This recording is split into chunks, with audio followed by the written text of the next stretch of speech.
Ladies and gentlemen, boys and girls, and everybody else in between, good evening and welcome back to League Zero Season 5 coverage. Tonight, we begin the second mid-season tournament with our intermediate division match between the number 3 seeded Beach Ball and the number 5 seeded Blind Eye Society. Who will come out triumphant in this match and make their way to the semifinals? There's only one way to find out. My name is Bowsy, and I'm joined here by Gumsauce on the cast and Alianos on the production. Gumsauce, how are you doing this fine day? Man, I am doing great. The only thing I'm concerned about is a little bit of thunder. So if you hear it or if my internet goes out, that's why. Beyond that, I'm really excited to see how these two players and these two teams kind of play out. I've seen some of these characters before, including Craig and Panera Panini before, and even Silver Star. So I'm excited to see them play again. Yeah, definitely. It's going to be interesting to see how these two teams fare out. They've had different seasons for the most part. Beach Ball having a very good split number 1, winning the first tourney 2-1 in the split regular season. And meanwhile, Blind Eye Society only got their first win here in split number 2 over Engage. And they've had a very rough season throughout, but nonetheless, both of these teams looking to try and make their way into the semifinals here for the second mid-season tournament. And it's going to be a very interesting match to see how they do. Yeah, it's going to be a rough road ahead for either team, whoever wins. I will say right now, Blind Eye being 5th seed and the Beach Ball being the 3rd seed, they still have a little bit of ways away to get to the top. And whoever wins this round is going to be going against, I believe, is Meerkat. It is going to be decided based on the first and second seeds, whoever the other seeds decides. So it's going to be interesting to see which team wins and what's the decision from the upper seeded teams. As we're heading into our first map here, Gum, it is going to be Nepal. Oh, yeah, absolutely. Another great map I love watching just because of all the little ways that people can get in between the cracks of the map. Whether you can go flank far left, far right, or go straight to the center. It's always a little fun to see fights happen. Yeah, definitely. Nepal definitely can allow itself for a lot of different compositions and definitely has a lot of different styles that we could see from either single team. We're going to start off the engages here on Nepal Village. And no surprise to see from the side of Beach Ball, we have that classic rush style with the Symmetra. But Blind Eye Society running a very interesting comp off the gate here, Gum. Yeah, Gola was saying he did really want to have the Hogs, so I guess they're giving it to him. I'm just Unless they're just messing with us. I hope they are. If not, then we'll see what happens. I mean, look at that. It's kind of interesting to see how intermediate plays compared to advanced. So this is my first intermediate I'm casting, so I'm really curious to see how it all runs out. Definitely intermediate can allow itself for a lot more wacky compositions. Those lower SR levels and also some higher SR levels can really play into that. But now you see both teams making their way to their respective positions. It's going to be Beach Ball going on to the point here with Blind Eye Society taking the high ground position. And you already see Doc setting up those turrets on the point as well. Big sleep already coming out from Ashes right onto Panera Panini. That sandwich is going to be baked a little bit, especially with that anti-nade and the dive coming in from Wisex. So already a big pick coming out here from Blind Eye Society as they try to push their way into the point. And already 3 kills going in favor here for the Blind Eye Society. This Hog Sigma composition is working into their favor, and they're going to be able to get the first point here on Nepal Village. Yeah, that was kind of a very interesting play. I mean, Ashes, dust to dust. Ashes popped off that early pick. That was, I think, what was the killing factor for that team fight. I mean, you can be as meta as you want, but if you have a lot of practice with the compositions you're comfortable with, just like Blind Eye is, I can see them winning.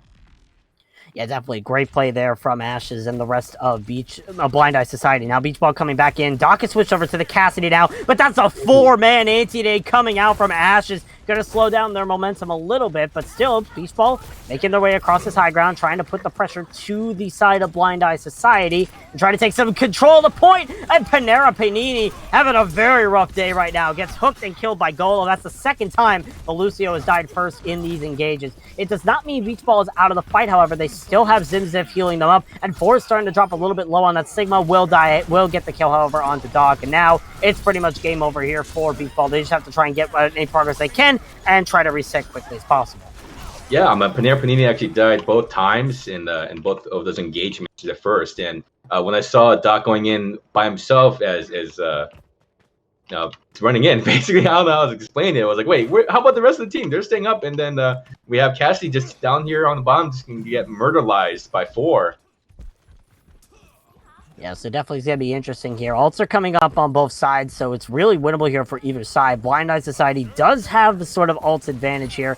Wyzek's trying to go for the back line, tries to get a pick there, but probably won't be able to, as Doc gets the first kill onto the soldier for the side of Blind Eye Society. Now the Nano Blade comes out from Wyzek's. Already 2 kills in favor here for Blind Eye Society as they're cleaning the fight up. The mech will be lost here from Makima as the Shadow comes out from Craig, but doesn't really get anything, and it's going to be another one fight here for Blind Eye Society, and they're already at 90%. Goodness, that was a lot coming in, but then again, this was Final Fight territory. It was either go or no go. Yeah, pretty much, and you see the Tactical Visor being used here by Torbussi, and that's going to be the point here for Blind Eye Society. 100-0 here on Nepal Village. A really strong start here from them. Yeah, I mean, that was actually quite interesting to see. I was a little flabbergasted on how the composition worked out, but I think what the plan was is to have Golo run in and just try to grab an early pick off of Panera or just any other kind of support, and then let the rest of the team just out damage them. Yeah, definitely. And now we're heading over to Nepal Shrine, which can allow itself for non-brawl compositions, but right now we see both teams sticking on the same compositions we saw them on Nepal Village here, Gum. Yeah, at this point, I like to see if they want to come in. Like, I would think you maybe lesson learned. Okay, maybe we should switch things up a little bit. Maybe they didn't learn a second composition, but I guess we're just gonna have to see where it all runs.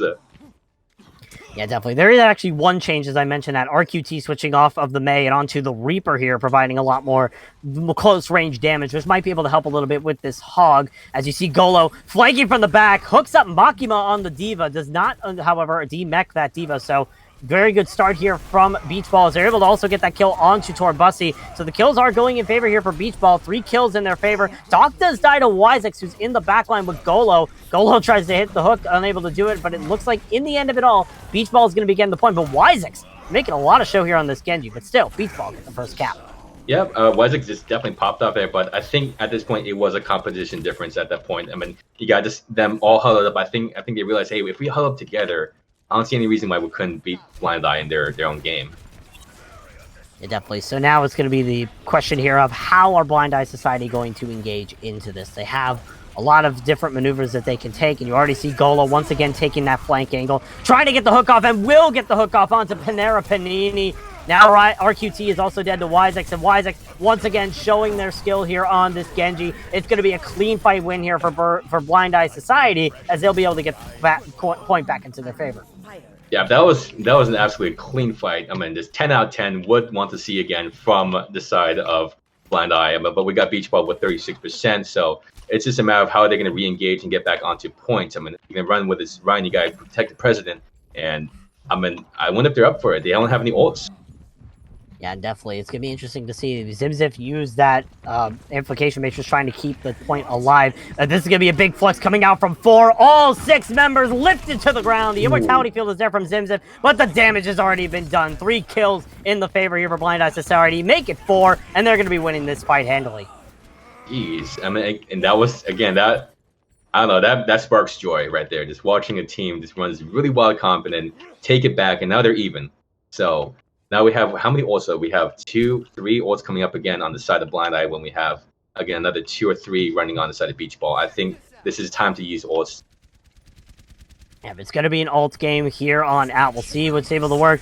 The Soldier ult from Torbussi comes out first. Tactical Visor trying to get any sort of picks, but Makima's there to eat the bullets. The Immortality Field baited out early here from Zimzif. That could be detrimental here for the side of Beach Ball as the Nano Blade comes out. Doc ends up dying first. Make that Zimzif 2. Wyzex gets 3. RQT goes to the back line for the Death Blossom. Doesn't really get anything with it, however. And at the end of it all, it's going to be Blind Eye Society winning another fight. Goodness, that was an impressive moment. Just look how much damage we're doing compared to the other side. I mean, right now the tanks, we're looking at Hog with about 3,400 damage. That's double of what the Reinhardt has right now, about 1,700. I mean, we're seeing just more damage output in this competition compared to what Beach Ball is running. And I think it's making all the difference. Definitely. Beach Ball just not able to get that much damage that they need here, as now it's last fight territory here for Beach Ball. They have to try and win this fight in order to keep this point alive. RQT gets slept as the Flux comes out from 4, but Doc has already eliminated Wyzex. Very good start here for the side of Beach Ball. Make that 2, make that 3, courtesy of Doc on the Cassidy. Starting to show up when it matters the most, and it's going to be a fight win here for the side of Blind Eye Society, as they'll finally get the point in their favor. Yeah, I mean, Doc just really saved that map for them. The only thing they have to do now is just hold it, because now we're at Final Fight territory on the other side, and we're looking at Beach Ball needing to get another 45% and pray that they can keep their good a good ult economy for them. Yeah, you already see Beach Ball are ready for the flank from Golo. We've seen Golo take that flank a lot, but Beach Ball are setting up already in that left room. But they don't know that the team is now in the middle of the point. Crake is going to be able to come in and try to make sure that that point doesn't get captured. Takes the shatter, lands on the 4, doesn't get the kill over because the beat from Satpi is there in time. Now the kills are going in favor here for the side of Blind Eye Society. They've already found 2 in this fight. Not willing to invest into the point yet, but as time goes on, they will eventually get more and more kills and will be able to touch on this point. Makima is there just to try and stall it out. Does get the kill into Ashes, but might not be enough, as it's going to be the flip here for Blind Eye Society, and they're at 95%. Yeah, I mean that was a little bit of a messy fight. I think they were a little bit split at that point, because I saw Makima. She was trying to cover for Doc as he got hooked by the hog and used DM effectively, but then by the time they came back to the actual fight, it was too late. Yeah, definitely. It's going to be Blind Eye Society making use of that whole hog from Golo at the end, keeping everybody off the point, and they will be winning the first map here on Nepal, starting off very strong here in this set. As of course the play of the game goes to Wisex with this 3K blade, showing his stuff right now. And really, it's just been a really good performance here from Blind Eye Society, running an unorthodox comp, throwing Beach Ball off and making the advantage of it here at Gumsauce. But now Beach Ball have to try and figure out what they're going to be doing next. Yeah, in my personal opinion, if it worked once, I mean, keep doing it, right? But then if you kind of messing, if you feel like your composition is not doing well, why wouldn't you change things up a little bit? And I'm not sure if it's a thing that is between with intermediate, or maybe they're just playing because they're comfortable with the composition, but maybe they do need to change things up. Maybe swap out the DPS, swap out maybe the tank lineup. But they were getting just murderized by Wisex, and by just basically the absolute surpassable amount of damage output that Blind Eye has been putting out.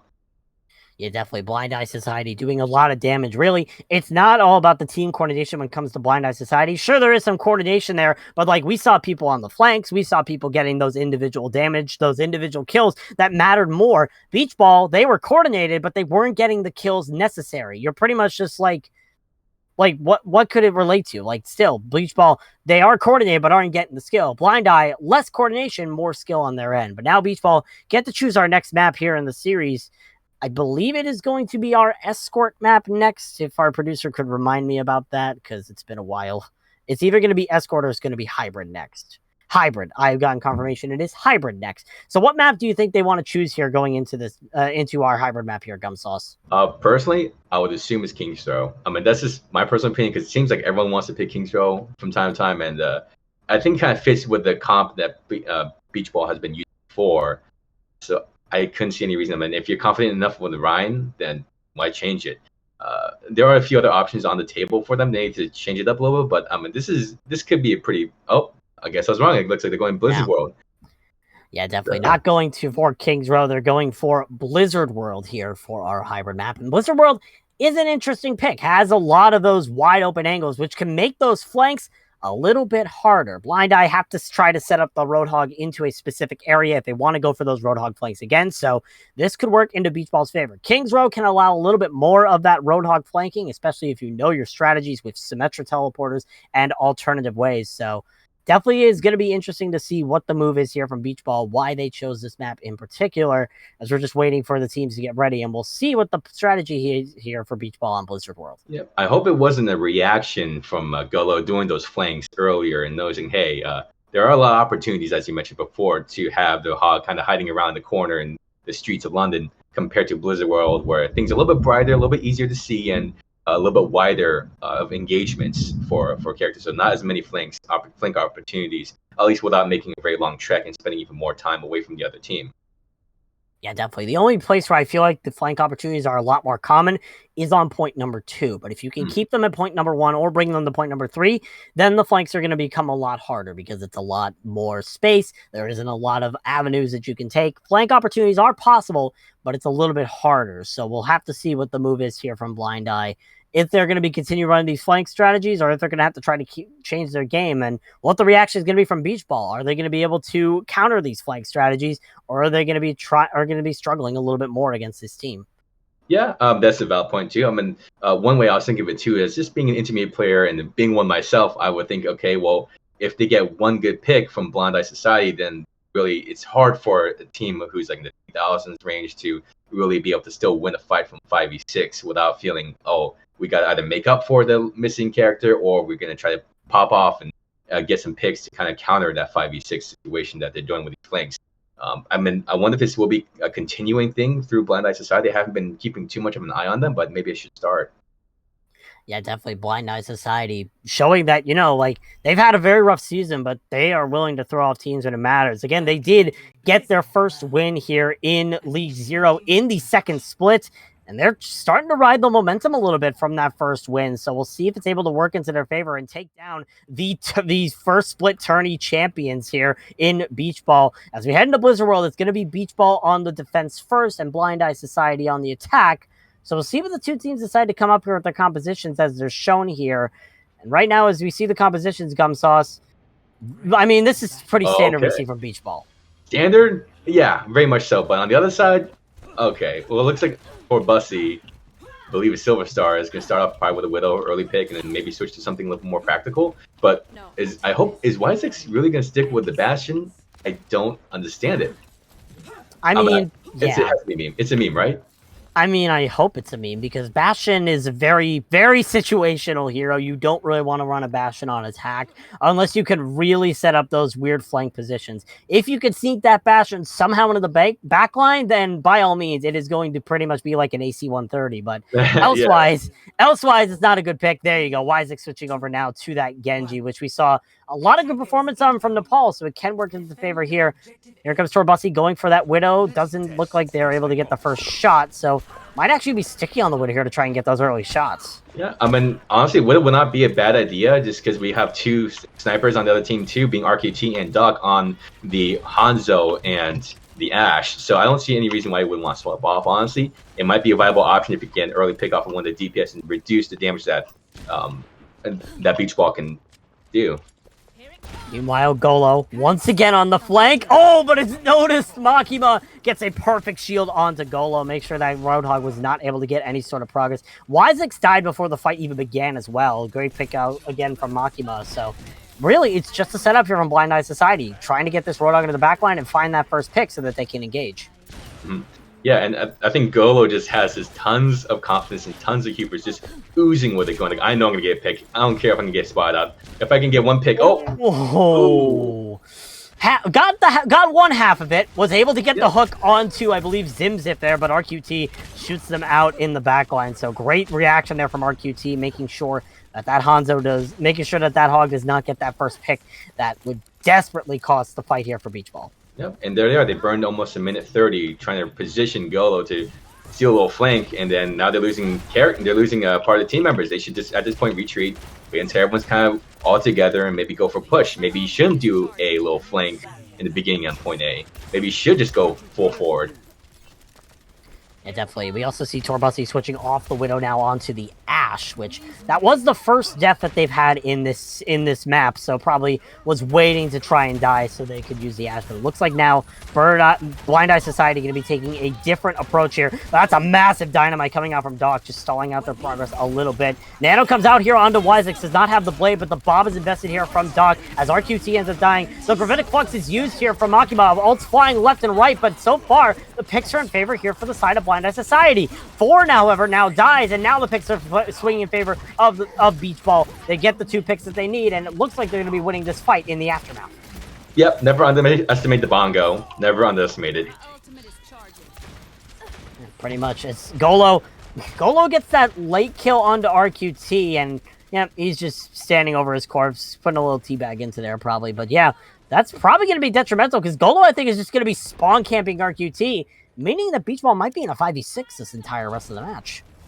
Yeah, I mean, then again, I think it looks like Golo is definitely trying to just re-engage with the fight here. I think he realizes, oh no, there's only 1 minute left. We actually have to start doing something.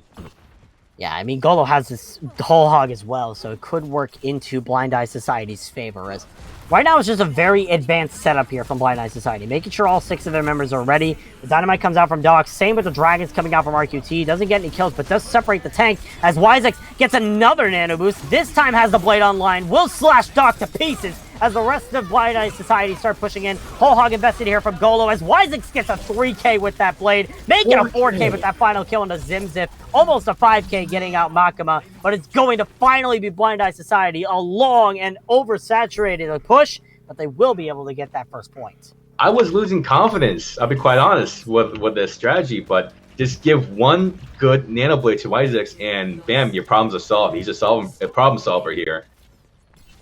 Yeah, definitely. Wisex showing to be that good receiver Nano Boost. Big pick, however, from RQT on the Satby, so this could be a potential re-engage opportunity here for Beach Ball. Yeah, this definitely could be. I mean, depending on how they position both their tanks. I mean, the thing is, at this point, double shield is a little bit trickier here on point B. Running through the streets is just, you got so many more angles to take care of, and then you have to give up one of the shields for protection for one other side. Gravitic Flux comes out here from 4. It looks like it landed onto Doc, and he ends up dying in the aftermath here. So not a good start here for the side of Beach Ball. They do invest the Flux as well from Makima and the window from Zimzip. Flux doesn't look like it landed onto anybody, however. And Golo is finished off Craig, who fell down onto the low ground. The picks are starting to go in favor here for Blind Eye Society, and they'll continue this cart smooth sailing into point B, or at least near it. Yeah, I think all they needed was that one good push, that one good attack, and I don't know what else to say about Beach Ball. Maybe you should start reconsidering some of the compositions again. Maybe switch off the tanks. I mean, we already used up, Makima already used up the Gravitic Flux, so maybe it's time to start transitioning off of different characters. Ooh. You hate to see it. Panera Panini tried to move over to the cart, but unfortunately was not fast enough. RQT gets that 3K, but it doesn't matter. The enemy spawn door is right in front of the cart, so in the end of the day, it's a lost fight for Beach Ball. And another waste of the economy, so I mean, yes, you won the fight, but at what cost? Yeah, definitely. So, looks like Blind Eye Society looking for that sort of engage. Golo is once again on the flank. When have we not seen Golo on the flank? I'm pretty sure this has to be a signature move, and he picks out Doc as well. That Roadhog needs to be checked more. Someone has to keep an eye on that Roadhog of Golo, or else this is going to keep happening. I mean, that's kind of wild. I mean, just think about it. Golo right now has the most damage taken, and also only has done 2,000 damage, but it's where the damage goes is what's important. Yeah, he has the second most final blows of his team. The only one being Wisex, who got that 4K on the point A. So really, Golo has been a really substantial figure that needs to be dealt with here if you are Beach Ball. And Beach Ball look like they're trying to focus on them. They wait out the hook from Golo, make sure he can't get in. But the Nano Boost is now here from Wisex, and he gets 2. He baits out the Immortality Field, make it 4, make it 5 for Wisex, cleaning up the point with the rest of the team. And it's going to be Blind Eye Society capping that third point with 2 minutes in the time bank. Wisex, absolutely marketable. Just give me a classic Nano Blade, and that's it. That's all you need. Again, problem solver right here. 2 minutes to spare. They were running on barely a minute left when they came on the point A. Now they left off with a 2-minute time bank. I mean, the only thing I can think of is you got to find some ways to start hard countering this Genji. That seems to be the strategy. Get Golo to do like a 1 pick off the hog and then just basically build that Nano Blade to win some fights. Yeah, definitely. So it's really starting to get difficult here for the side of Beach Balls, because now they have to be on the attack here. And we've seen Blind Eye Society, how they play, especially when it comes to holding an objective. So what do they run here? I mean, I hope it's just not the Orisa and the Baptiste. I hope not either. There's a lot of opportunities for them to go rush, use the Ryan or Ryan Diva to kind of eat up some of the damage, soak up some of the damage before getting on point, and then letting your damage dealers just do all the work. But I don't know. This is intriguing. And again, we look at what they're doing on defense. The same exact comp on offense from Blind Eye Society. It's like they don't care about what meta it has. It's like, hey, this is the one comp we're good with. We're getting one trigger because no one in intermediate seems to find a way to defeat it, or at least in this map. Yeah, definitely. They're sticking with the same comp, except there is one difference here. RQT switching over to the Torbjorn, which could be better for the flank prevention. But against a Roadhog, all it's just going to be is a little bit of pepper spray. Maybe even just a little bit of pepper on that pig. Prevention on attack. I mean, yeah, it can work. I mean, of course it can, but aren't there more matters on hand? I mean, I don't know. It's an odd pick, and we just have to see how it plays out, honestly. Yeah, I mean, it can work. Burst damage, close range damage, has that turret to make sure that nobody's flanking your backline or causing annoyance. And they've already found Golo in that side room already, so big start here from Beach Ball, trying to get this first kill, and they will. Big spot there from Beach Ball to know that Golo would be hiding in the minecart ride. And now they've already gotten a first pick in this fight. They just need to try to clean up the rest. And already they're picking out every sort of piece they can. The team is split right now, basically on 2 different angles, taking 2 different fights. But Torbussi finds the immediate pick onto Zimzif, meaning that all that's left is Panera Panini here for the Panera Panini for the heals. Makima evens it out, however, able to get that kill into Satby, and now Ford is dead as well. Beach Ball finally finding the opening that they need, but Wisex gets that kill into RQT. It's back and forth, but at the end of the day, Beach Ball are on the point. Yeah, that was incredible. That early pick was what they needed. I think again that was just the hubris of Golo. Yeah, I mean they haven't caught me so far. I mean when they did catch me, I ended up getting a pick. So they're just letting Golo do whatever he wants, and he's paying for it. Yeah, Nano comes out from Ashes onto Wisex, and also the Bob comes out from Torbussi. So it is pretty much Blind Eye Society want to try to invest into this. Now the Bob comes out from Doc as well, but already Satby is once again dead, and now the rest of the members of Blind Eye Society falling one by one. It's going to be Beach Ball very convincingly taking this first point. Yeah, and that was a bit of a commitment, but they still have plenty of ults to cycle through. They have both tank ults coming up really quick from Beach Ball. They got both supports going up also coming up really soon too, if not already. So there's a lot to play with on the side of Beach Ball for strategies to get through point B quickly. Yeah, they're already investing early here with that drum coming out from Crake, so they're trying to push back Blind Eye Society as much as possible, force out some of these ults, but you have to be careful because stuff like that can happen. Torbussi can kill out your Ashe, and now all you have is a Torbjorn for damage. Doesn't matter though. RQT has the Molten Core, got the kill onto Wisex, so now that Blade is out of the picture for the meanwhile. And Beach Ball is still trying to continue holding this, but you know, they got to push that card, and Golo's just spawn camping it right now. Yeah, you know, honestly, maybe it's because I was watching through a bird's eye view, but that complete fight could have that entire fight could have been avoided by just walking away from the Bongo. Blind Eye could have at least. And they used Bongo and also Window, all the damage dealing buffs. So I mean, I guess it won them, but Blind Eye could have just ran away and just waited it out. Yeah, I mean, it's hard to get a full grasp on this fight, considering the members of Blind Eye Society. I pretty much see... I'm as zoomed out as I can be right now, and I see almost every single player, but I don't at the same time. Torbussi's all the way in the back line at that blue shooter. Golo is on the cart. The rest of the players are all over the place. It's... Blind Eye Society is playing the ultimate game of spam right now, and unfortunately it isn't working because Beach Ball got the second point. That was an intriguing fight. I mean, I can see now why they chose the Torbjorn for this point B. That Torbjorn did a lot of work. So, I mean, honestly, hats off to RQT. I apologize for your odd pick.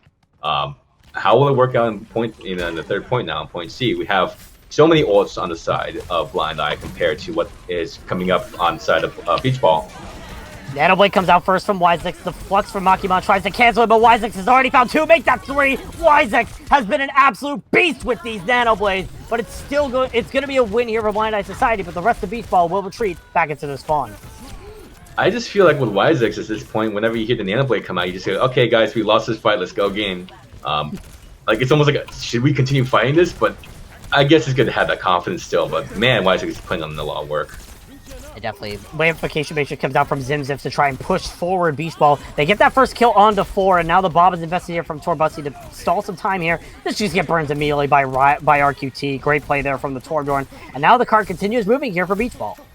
If they keep up this momentum, they could get off with better time bank than Blind Eye. I mean, if they keep up the momentum, but look how many ults we have running now.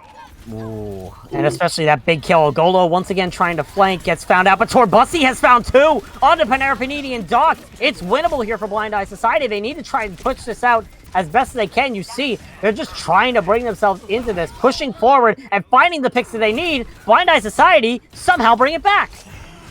That was a fight that I think was just kind of everywhere. We saw like Golo kind of just falling apart, but look, Golo switched over to a Rhine. Maybe you realize, okay, it's not a good idea to be flanking on defense. Maybe it's time to play a little more serious, because boy, would I be very upset if they got a better time bank than Blind Eye after all that work they put in on their attack. Yeah, definitely. So now you see Beach Ball taking this room approach, use that drum from Crake, trying to get any sort of opening kills. Flux comes out from 4, lands onto 4, I'm pretty sure, and the Immortality Field there, however, is there to prevent it. The Molten Core from RQT barely gets any value because it was eaten up by 4, and now Golo gets his first kill on Reinhardt this game after playing a lot of Roadhog, and it's going to eventually be Blind Eye Society, I believe, holding this, but still, Beach Ball investing into this. Panini uses the rally, and Craig's able to get that kill into Golo. The bomb is invested from Torbussi. It is back and forth. The nano boost onto the bomb to try and clean up the fight, but it might not work in the favor here for the side of Blind Eye Society as Beach Ball had the member advantage. But still, Blind Eye Society running back in this fight. Now it looks like they're going to be retreating as they want to try to hold this for another fight. That was not really the best nano target, being Bob, but now we don't have that nano blade. Right. So what are we expecting now for a defense point? We got the Ryan, I guess, but I mean, Golo's been playing very, honestly, say irresponsibly, but I don't know. This is wild. Yeah, definitely. Blade comes out from Wisex, even though his tanks are dead. The Flux comes out from Makima, able to get 2 in the air. The Bob also is invested here from Doc. I don't know where Bob is. There he is. He's on the point. But you see the kills going in favor here for Beach Ball. Zimzif is dead, but it might not matter as Beach Ball are just going to be sailing this card into point C with less time than Blind Eye Society, but still, they get a second attack attempt. Yeah, I mean, that was absolutely formidable, and I was amazed how well the Tourbillon worked out for the most part.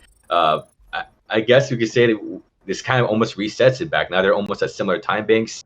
Of course, we're looking at a 30-second difference roughly, but also think about how many ults were used and how much damage we're taking out compared to both teams. I mean, really, the damage dealers are putting out almost equal amounts of work, maybe a little bit more on side Beach Ball. We have about 13,000 and 11,000 on the side of on Doc and RQT compared to what we're looking on Torbussi and Wisex, about 13,000 to 10,000 respectively. But it's again about the kills that they're getting on Beach Ball that's changing it. But we just have to see what changes, if anything does, in the end.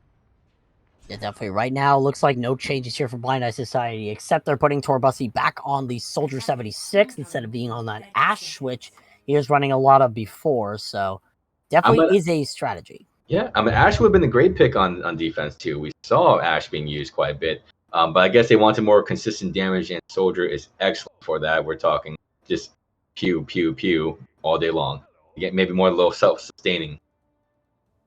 Yeah, definitely. Self-sustain might be more of a game here for Blind Eye Society. Remember how I saw they were all over the map on point 2. Yeah. So they probably want to be more self-sustaining. They don't want to have to try and scourge for every health pack possible. But now it's going to be Beach Ball coming out with the same composition we saw them on the attack last time. So we'll see if it works into their favor as Blind Eye Society set up.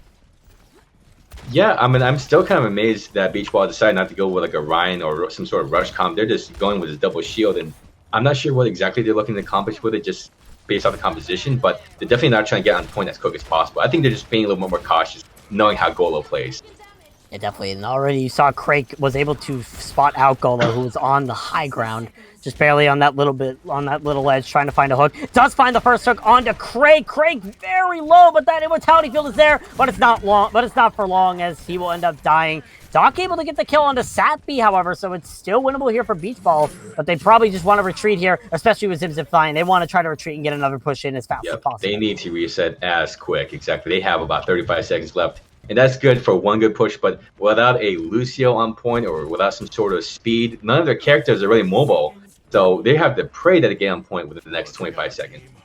Well, Satby switches over to the Lucio as well, so they're going to be back in this fight almost immediately here. So now it's pretty much last fight territory here for Beach Ball. They have to win this fight or else they're not going to be getting any progress here on point A, which could be disastrous. Craig once again is hooked out by Golo, but stays alive a little bit longer. The rest of the team there to support him.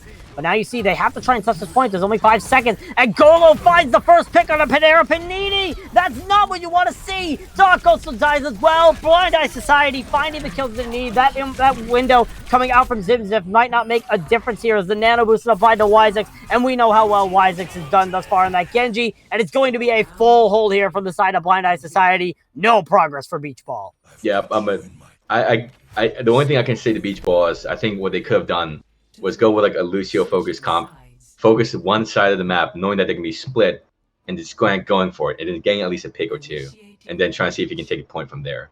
I don't understand the confidence in these comps to keep using and keep burning them, but maybe this is they're focusing what their coach told them to do. But I feel like on the side of Blind Eye Society, they're just, hey, do whatever you want as long as you're comfortable with it. That's what it feels like, at least. That's what it feels like.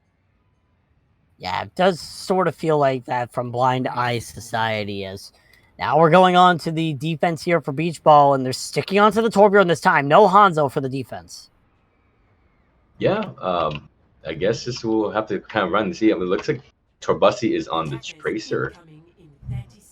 So I wonder if that's just a confident pick, like, hey, we're gonna win this anyway. We got 2 minutes, or I thought we're just trying to go for, I guess you could say, a semi rush comp, or I don't know what you would call this, just because we got Golo and 4 on these weird tank comps.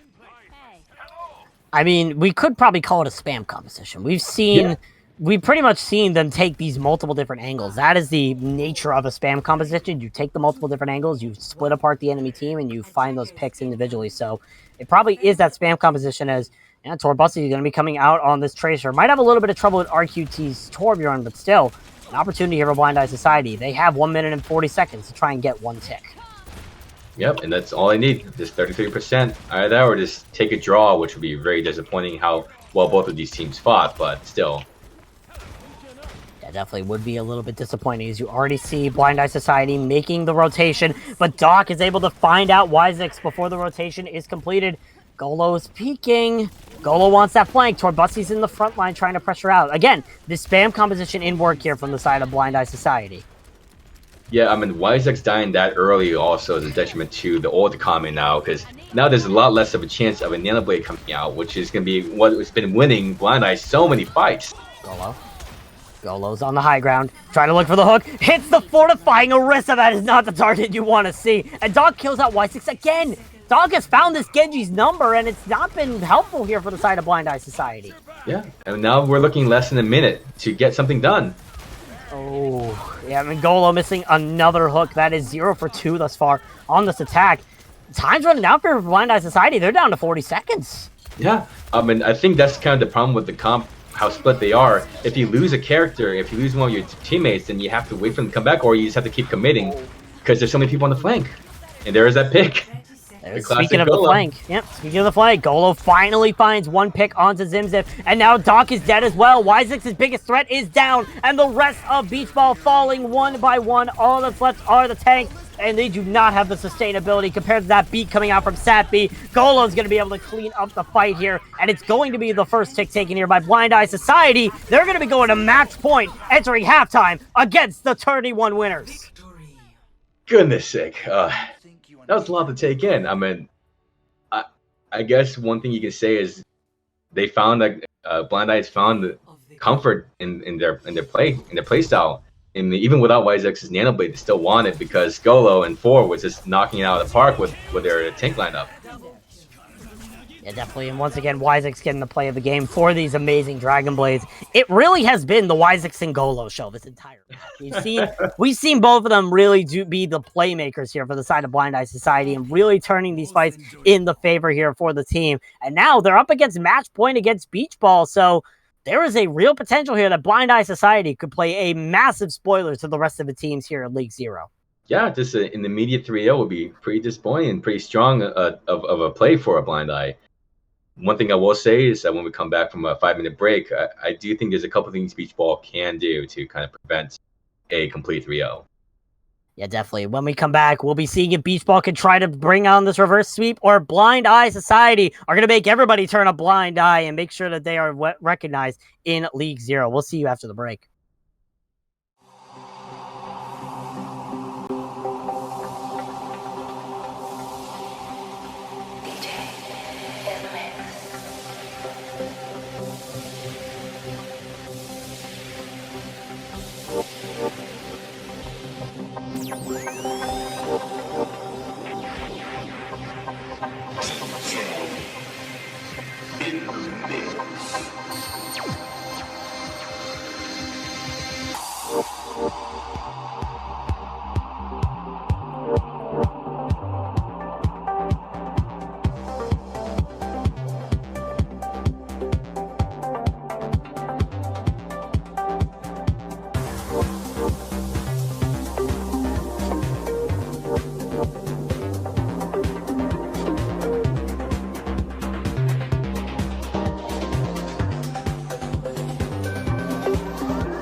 Welcome back, everybody, to League Zero Season 5 Intermediate Division coverage. If you missed the match thus far, Blind Eye Society is trying to make a massive upset and knock out Beach Ball here in the first round of the Intermediate Division second tournament. Bowsy here with Gum Sauce as we head into our third map. Beach Ball have chosen Watchpoint Gibraltar for our escort map.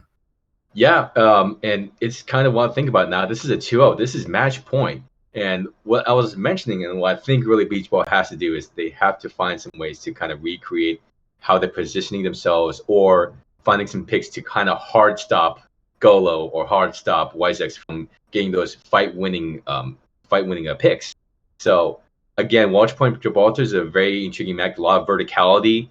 So that kind of goes in the side of Blind Eye. They've been a very split team while Beach Ball has been kind of huddled up together, accepting their fate when Wisex gets that Nano Blade. So what I would like to see from Beach Ball is a way to play reactively to them and also find some hard stops, I guess you could say, against someone like Golo or someone like Wisex.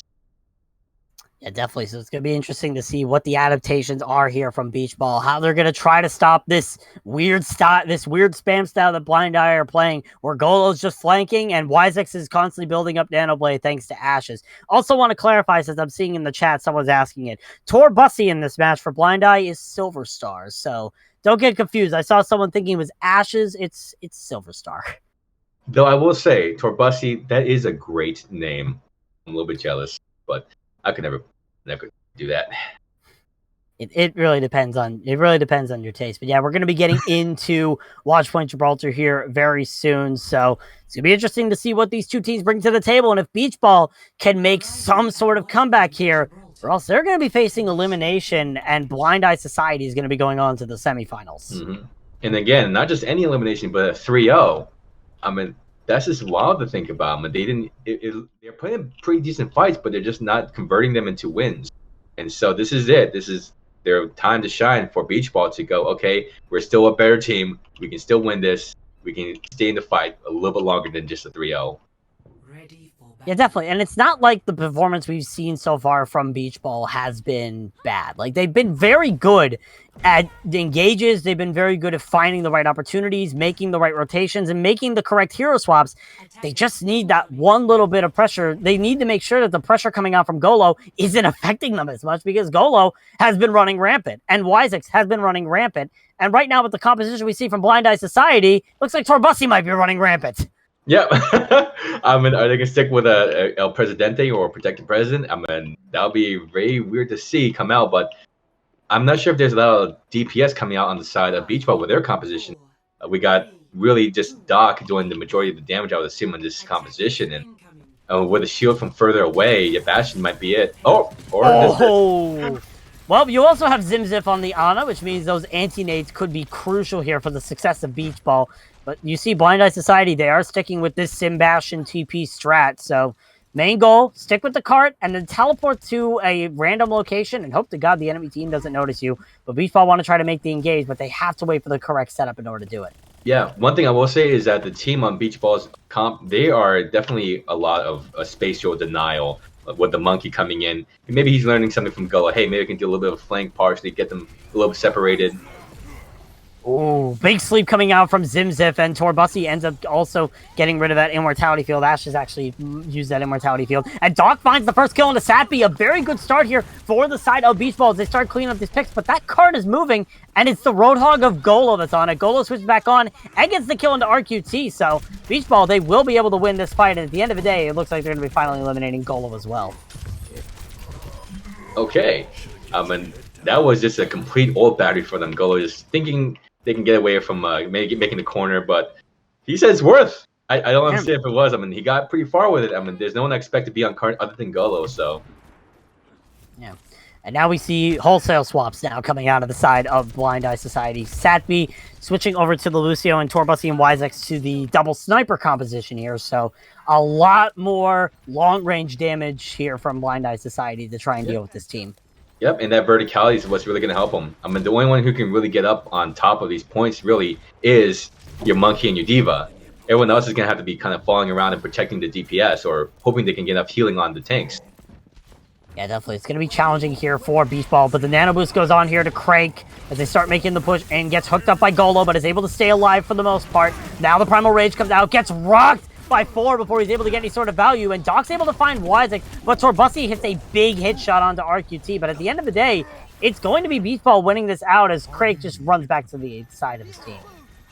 Yeah, and that was a little bit messy of a fight, but look how many ults now we got on the side of the defense. We have 3 running up against 1 ult, and they haven't really been running much. Maybe they're switching too much around. They've switched around their comps a bit. Golo's haven't been getting as many flank kills as he wants. Yeah, Golo tries to go for another flank kill with the assist of his team. Not there to help him, though. Makiba gets that bomb, but it's a 2K pulse bomb coming out from RQT on the 4 is Satpi that closes out the fight. And it's another win here for Beach Ball, and only a minute left for Blind Eye Society. Yeah, I can see now why they picked the Tracer. Tracer actually has been popping off, doing a lot more damage than I actually anticipated. And I guess the only other option really for them is to either rush it really hard or get a good pick with Torbussi or Wyzik on these snipers. 60 seconds. Yeah, Infrasight comes out from Torbussi just so that Blind Eye Society know where Beach Ball are setting up. As they try to make the engage here. It's all going to come down to these ults right now for Blind Eye Society since they have the ult advantage. Ashes opens it up with the amplification matrix, so already another ult wasted here for the side of Blind Eye Society, or at least used, but right now Beach Ball just playing it safe as the server room looks to be the main source of conflict here. Rest of the team pushing into that. 4 uses the Gravitic Flux. Pulse Bomb once again comes out from RQT, and they kill themselves with their own Pulse Bomb. You hate to see it. Doc, however, uses that Tactical Visor, able to get the kill on the 4, but gets killed out by Torbussi. It is back and forth thus far, but with that rally armor, it might be a chance here for Beach Ball to try and sustain. Crank gets the Nano Boost, starts jumping right onto Ashes as Golo gets anti-nated and stunned up in the backline and dies to Panera Panini. Beach Ball is finding the kills that they need, but the cart will go in favor of Blind Eye Society because of how far it pushed back. That was the most disorganized fight I've seen all round long. But you know what? For some reason, I guess the defense, Beach Ball, just made it on point. Oh! No! Zip finds the kill on the Satpi before the beat comes out, and that could be crucial. That could be the win condition that Beach Ball need. Craig pops the Primal Rage and gets rid of Golo now on the Reinhardt, and the rest of the kills are going in favor. All that's left is 4 in Ashes, and they will all die to the hands of Beach Ball, and they will get the hold with 58 meters taken by the Blind Eye Society. That was right there, just the zim diff. I don't know other ways to say it. That was a detrimental pick because with that shield, they definitely could have at least gotten a little bit more of a fight out of Beach Ball, but it all just died as soon as South B died. I don't know. I guess I'm actually glad now that Beach Ball is showing some life in their fight now that Craig is on that monkey. Yeah, definitely. This map definitely could be a lot harder when it comes to running that Roadhog composition as well. So they were just able to make advantage of these closed, tight-in spaces and the obvious angles that Blind Eye Society could come from. But now Blind Eye Society, they can't hold this. It's 58 meters. That's pretty much right by the end of the car wash here. And they're running with this Sim Bastion teleport strategy again here, Gumsauce. I don't understand. I absolutely don't understand what the meaning is behind this, because everyone's so limited with what their mobility is with the damage, and then with a Mercy just pocketing. What are they looking to accomplish? I guess you can get. I don't understand. Maybe it's just like, okay, maybe because they realize, hey, the monkey is just doing too much work, and we need to find some hard counters to the monkey, or they can just maybe get an early. I don't understand what they're doing. I am just confused. I'm flabbergasted. Yeah, it is a very interesting strategy. The weird thing is also Doc knows that they're running this Bastion and that they are positioned right there because Doc was looking through the window of Watchpoint Gibraltar. So already you see that Beach Ball goes straight for that Bastion position and they got rid of the teleporter. Torbussi couldn't go back to the teleporter, got destroyed. That is unfortunate at all. That is not what you want to see if you're Blind Eye Society because you're already down your main damage dealer. Oh my gosh, and that's what I was saying. It was such a scary, it's a glass cannon of a composition. There's such low mobility. If something goes wrong, it's just done. That comp is done. I hope they're switching off, but it doesn't look like they are.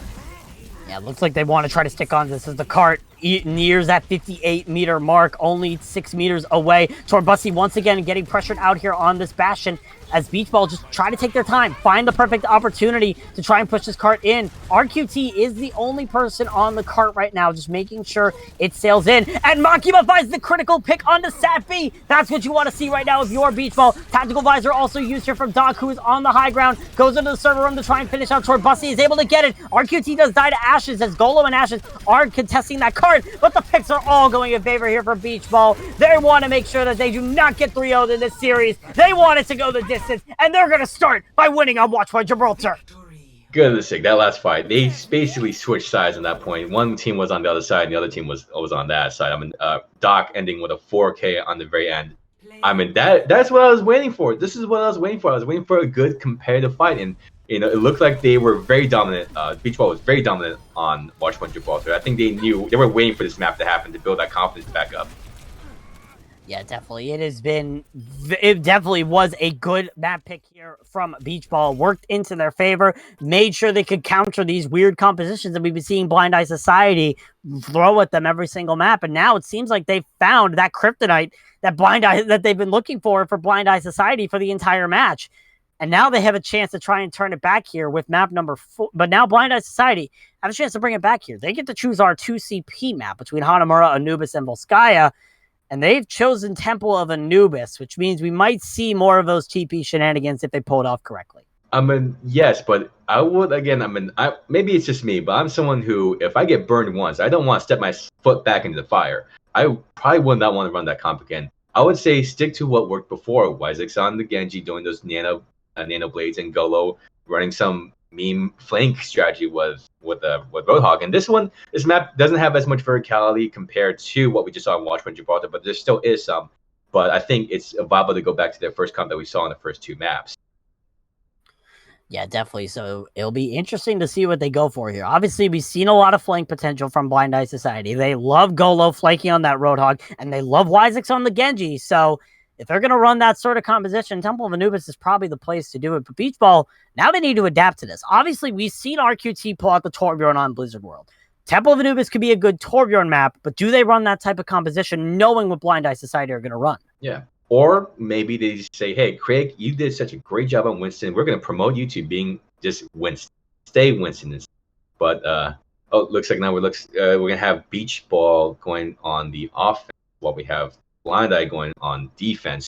So this could definitely throw a wrench into things. Of course, Beach Ball now switching over to the attacking side. Blind Eye Society moving over to the defense side. So this means that Beach Ball get that first opportunity to attack, but at the same time, Blind Eye could try to hold them back and try to deny that map victory here. So it could work into either person's favor. So we'll see if they're able to make it work in the end. Absolutely. And I mean, what I would like to see again, Craig, I would love to see you Winston some more, because you did a lot of great work out there with Doc, allowing them to focus on that monkey and then not having Blind Eye not realize you got other players on the team like Doc and RQT and Zimzev just running amok. So I think that's the kind of strategy. Get Craig on monkey, get him knocking things around, and then hope they can get everyone's attention off of Blind Eye, because it seems like they are running on mode. Yeah, right now it's going to be interesting to see. We're just waiting for some players to come back. It seems like some people ended up going to the bathroom because apparently they couldn't go during halftime, so they had to go after Watch Point Gibraltar. I mean, the sea can definitely sort of propel those sort of things. I mean, Watch Point Gibraltar is right on the sea, beautiful view of the Gibraltar Strait. Probably just, got lost in the moment on Blizzard World. That's what theme parks can do to you. Dehydration. Remember to hydrate. Yeah, hydrate before you dihydrate. But you're telling me that these gamers don't have gamer toilets in front of their gamer seats? Just don't understand.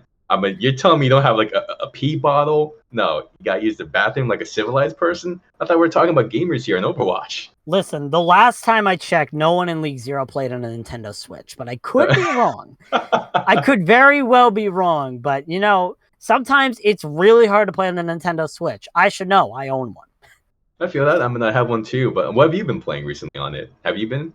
I mean, I haven't been playing a lot of it. I've been busy playing other games, but regardless, it's still going to be an interesting match here, and it's going to be interesting to see if Beach Ball can bring this to a reverse sweep, or if this is Blind Eye's map to choose here for Temple of Anubis. Yeah, I mean, they're prepared. They knew immediately what they wanted. There was no bickering, no going, oh, maybe we should do Hanamura, maybe we should do.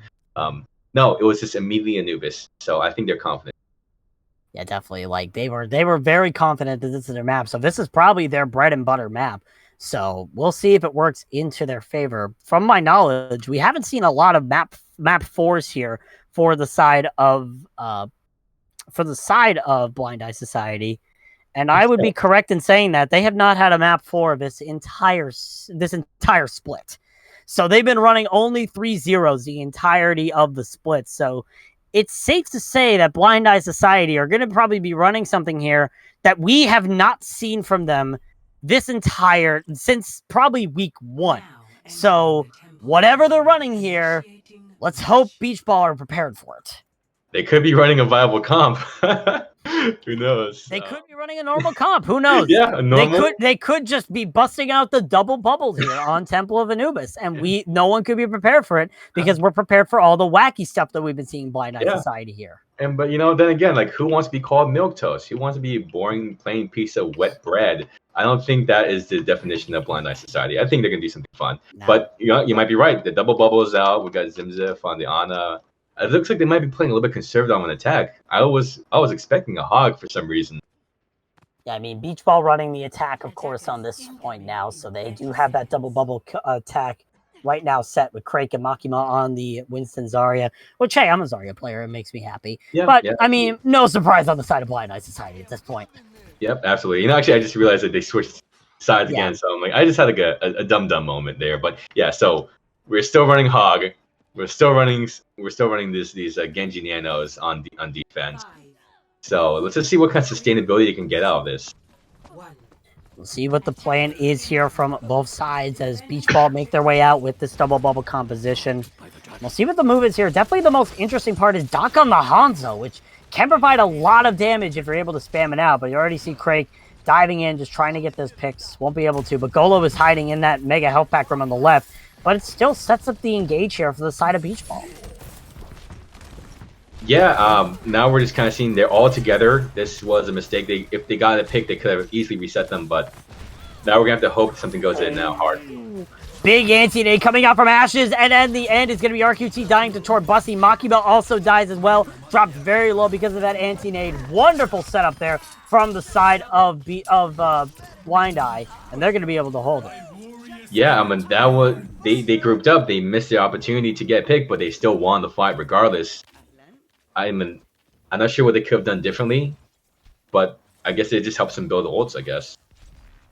Yeah, definitely. I mean, the anti-nade was big from Ashes, and it was a good shot from Torbussy to eliminate the Tracers. So really, the only difference you could have probably made is maybe bubble conserving, but you have to know that anti-nade is going to come in. So we'll see once again Beach Ball make this rotation into the left, where Golo has basically been hiding, trying to get the flank. Push comes in from Crake, doesn't get anything. The dynamite lands, I believe, inside the bubble. No, it landed right on the edge, but still, Nano Boost now comes out from Zip, and they die to Golo. But RQT able to get the trade onto Torbussy. It's still winnable here for the side of Beach Balls. They start pushing forward, and RQT has gotten 2 in this fight. The Nano Boost goes on to Satby here. I don't think that was the intended target, but Wyzik still able to finish out Doc, but still the kills all going in favor here for the side of Beach Ball, and they will inevitably cap point A here on Temple of Anubis. Yeah, that was pretty clean. They took the point. They used 2 ults in that fight, and now they have 4 ults coming up onto point B. I think this could be very quick if done right. The only thing you have to watch out for really is the defense. We got Wyzex running the Blade. We also have Satby having the barrier, and we're switching from the Hog onto an Orisa. So this probably means, I mean, to be fair, this is less of a flank potential. What else is the potential? Torbussy's chance of living. Doc gets that arrow kill right onto Torbussy, which is big here for the side of Beach Ball. Blade and Flux come out here. The grab also comes out, and so is the Dragon from Doc. That's 3 kills thus far for Beach Ball as they're finding these kills that they need, and Blind Eye Society are finding none of them. The rest of Blind Eye Society will fall, and now it's just a stall game here for Blind Eye Society. But guess what? They can't touch the point. 4 minutes and 19 seconds for Beach Ball. That is a very near blazing fast time here for Beach Ball. That was incredibly fast. I mean, again, as I was saying, having those ults built up was just perfect for them. That I haven't seen a good like grab dragon in a hot minute, and I'm so happy I got to see one today with Doc and Makima. Yeah, definitely. So great setup there from the side of Beach Ball, just taking advantage of the situation. They were able to sustain themselves through everything that Blind Eye Society threw at them in that last fight, and were able to take it out in the end. So now Blind Eye Society need to try to come up with something as good, if not better, if they stand any chance of trying to close out the series here. And that is not what I expected to see. 4 now on the Roadhog and Golo on the Wrecking Ball. Okay. Well, I hope they have a strategy in mind with this composition because this is incredibly odd. They don't have the same build-up potential that Beach Ball had with ultimates. The only thing you can really hope for is Wisex and Ashes get another Nano Blade like they did in the first 2 maps. But Golo and 4 running these tank comps, there's a lot more, I guess, area denial with them. But I'm not sure if it's gonna be like the same kind of capabilities that Craig and Makima had. Yeah, definitely. So we'll see what the move is here from the side. Okay, nope, they're switching off. But Golo's now playing the Sigma and 4 is on the Roadhog. Or no, Golo's staying on the Wrecking Ball. So we'll see what this Hog and Ball Torture does here for the side of Blind Eye Society as Golo starts trying to push in here, but already he's gonna get blocked out by Craig. I saw what he's already trying to do. He was trying to get behind him to knock them all on the floor. That's my best guess of what Golo was trying to do. But Craig's like, nope, this ain't happening. I am Monkey. I am winning. Yeah, but at the same time, that sets up 4 to now take this Mega Health Pack room, which is a perfect opportunity and setup here for the side of Blind Eye Society. So we'll see if it works to their favor. As Golo now is in the back line, starts pushing forward, knocks forward the tanks, but doesn't really get any sort of value with them. And now RQT finds that first kill onto Satby. So already a great start here for the side of Beach Ball, as they look like they'll be able to get some sort of hold. Yeah, there's definitely a lot more sustainability you can run with a double bubble and having Torb on point 2, and including on top of that even having the Brig. So looks like Golo is switching to the staple pick of the Hog, and I think they realized 1 was good enough. 1 minute wasted is enough. Yeah, definitely. I mean, the strategy could have worked, but they just needed the players to be in the right place at the right time. The rest of Beach Ball knew that the ball was going to be coming in, therefore they were all out of sight of the ball, so we couldn't knock them forward. But now this Hog Sigma comp is once again online here for Blind Eye Society, so we'll see if they're able to make use of it now.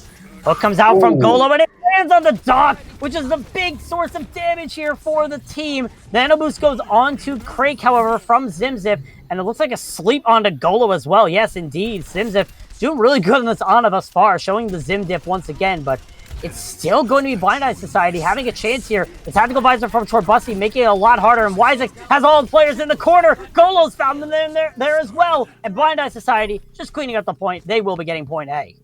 Yeah, and they're basically going to be on the similar time bake now. They completed it with about 2 minutes, and now we're going to see them. We're going to see how they run this attack now. We got 5 minutes on the bank. Let's see if it's blazing fast. Will we get to a round 6? Only time can tell. We'll have to see. As one big change, Makima switching over now to the Diva to try and provide a lot more protection against this Roadhog, which Golo tries to go for that engage. That's a 3-man anti-tank coming out from Zimzif, but doesn't look like it's going to be engaged on at all here by the side of Beach Balls. They're just waiting for the engage from Blind Eye before they make a move. Yeah, they're just waiting for the right opportunity. Yep, and there's the right opportunity! The Nano Blade slept, but it gets broken up, and Doc suffers the consequence. Wisex also gets the kill into Zimzip, but Makima finds the kill into Ashes, so now, all of a sudden, is this Lucio? Beat is invested here from Satby to try and keep the team alive as 4 is able to kill RQT, and now Craig trying to get as much damage along with his tank partner of Makima, and you see the rest of Beach Ball starting to falter a little bit as Golo uses the whole hog and knocks everybody off the point. Zimzip is back, however, gets that anti-nade and sleep on a Golo, and now the tanks are now dead for the side of Blind Eye Society. Somehow, Beach Ball are bringing this back for the Brink's defeat, and they will be winning this fight and continuing their hold. It was that respawn, man. Just being able to respawn right then and there. That's what saved Beach Ball from a blazing fast attack, also from the side of Blind Eye Society. I think they overcommitted, but they were like, okay, we have to win this. We have to win this. So Sapfi just put in that beat, and now we have to kind of reset and wait for more ults to charge up again, and which might be another minute. It definitely is going to be a lot harder for Beach Ball considering most of them made swaps. Doc now switching over to the Cassidy here as the Flux is going to come out here from 4. It's a 3-man Flux into the air and 2 picks already found as a result. The Nano Boost from Zimzip went on the Crank, but he died before it could be applied. So now it's even worse here for Beach Ball. Now they have 0 ults online and now they got to try to stall it out as much as possible. But Blind Eye Society is there. It's a big anti-nade onto Golo and Satpi, but the kills are still going in favor here for the side of Blind Eye Society. Golo gets charged all the way back to the heavens, but Torbussi has the tactical visor and eliminates Doc and gets rid of Makima's mech thanks to help of Ashes. Now it's just Craig who's there and ready to trust the point. I don't think Blind Eye Society know he's there. He's going to try to charge on, gets punched out or at least booped away from Satpi. The RQT also comes back on the Doomfist and eliminates Torbussi, and now the kills are going once again in favor of Beach Ball. They will continue to hold, but they gave up 2 ticks. That was incredibly close. That was like butt clenching close. Like 1 or 2 more mistakes would have easily gotten them the point, and would have, yeah, it wouldn't have been as much of a time bank, but Blind Eye would have had a comparative time bank. But now we're running on half the time compared to what Beach Ball has set. So, but we got ults again. We got Nano Blades, so maybe this is it. They don't have much to defend against it. They got Bomb, and that's really it. And maybe a Rally. That's not going to stop a Nano Blade. Yeah, it's gonna be very determined on how well Beach Ball can respond to this blade. They do have Zimzip switching over to the Baptiste now, so they have that Immortality Field ready. As here comes that Nano Blade, but Wisex's already eliminated RQT, and that Immortality Field does nothing. Zip dies to the blade. The blade gets canceled out by Crank, but still the kills are going in favor here for the side of Blind Eye Society. The bomb from Makima is there to separate the rest of the team to make sure that they can't touch the point in time, but the kills are all going in favor here for the side of Blind Eye Society. The Flux is there for good measure to eliminate that baby diva. Zimzip is still alive on the Moira, as is RQT on the Doomfist, trying to keep this point alive, but it's all just stagger right now, and the team is falling one by one. It's eventually going to be Blind Eye Society taking this point as long as they can deal with all the stragglers, and they have the ult to be able to do it. The tactical visor is there from Torbussi to eliminate that diva Makima, and just like that, Blind Eye Society will eventually get that cap with 1 minute and 20 seconds in the time bank. Goodness, that was one messy fight. I'm amazed he kind of caught all of that, but there was just so much going on to the point where it's like, okay, how long are they going to be able to stall for? I thought there might even be a time that Beach Ball might be able to counter this, but there was just so many characters lost, so many of the teammates are down. There was no way for them to recover from that, but just so much work done by Wisex, so much work done by Torbussi, for Ashes, everyone on the team, pulling in the punches. Yeah, definitely really good job there by Blind Eye Society to bring that as close as possible. But now we head on to the next 2 rounds, which could be the determiner in this series. Blind Eye Society, 1 minute and 20 seconds to try and get as much progress as possible here on Temple of Anubis. Beach Ball, 4 minutes and 19 seconds to try and do better than Blind Eye Society or match them.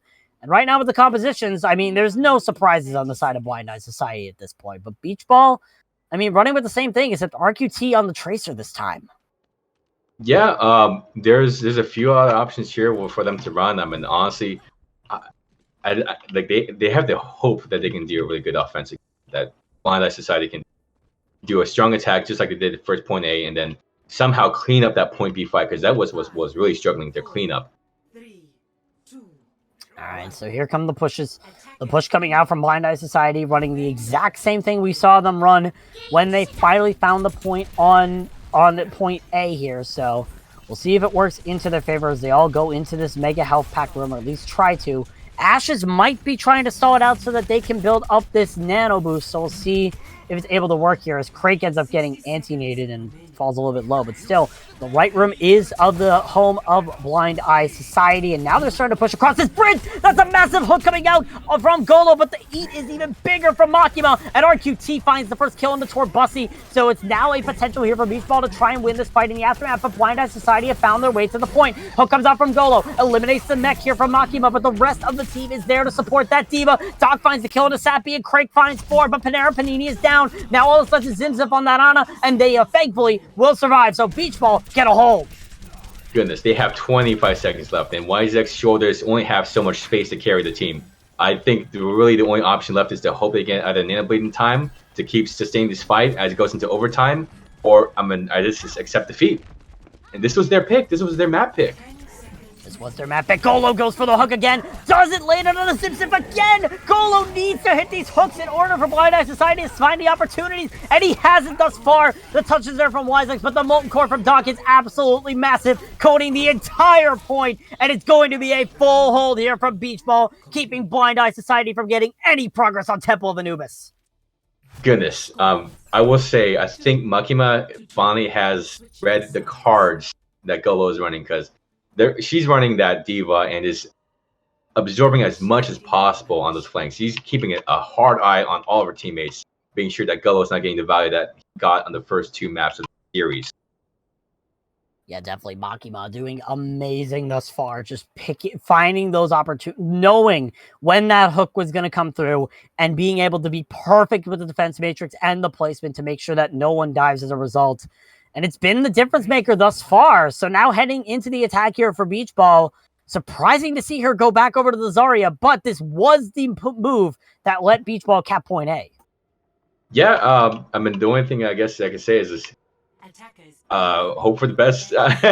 There's 4 minutes and 19 seconds, basically 4:20 on the clock. So I'm not sure what they can really do to defend. They need a little more sustainability. I don't think the Hog is the best choice, but it's what they've been running, and it's what's been giving Golo some confidence. But with the way that Makima's been playing, the way Craig's been playing, I think it's time to start switching things up. Yeah, definitely. We also see a big... Actually, we do see a switch coming out from Blind Eye Society. Torbasi switching over to the namesake of Torbjorn. So now Blind Eye Society have this anti-dive defense pick that they've not really had for the rest of the series. So we'll see if it works here, as RQT already is setting up. The dive comes in from Craig. Tries to dive right onto the front line. Tries to get that damage right in as RQT tries to follow it up. The turret already destroyed from Doc as Beach Ball make their way into that right room. Yep, I mean, this is just a matter of a waiting game. They have 4 minutes to figure out how to crack this defense, and I don't think they have to wait too long. Yeah, definitely not. The turret once again destroyed here thanks to Makima as the rest of Beach Ball trying to push forward, and Wisex finds the first kill on the Doc. I'm pretty sure that was a deflect kill as well. Well played there from Wisex, but still, now it's going to cost Beach Ball some time, and now they need to try to figure out where they're going to be setting up. Yeah, there's... Oh, that was a sleep. Ashes. Ashes to ashes and sleeps to sleeps. RQT sent back to spawn thanks to that amazing sleep from Ashes. And now that's going to be a full course reset here for Beach Ball. Yep. 1 minute down. 1 minute down. 3 to go.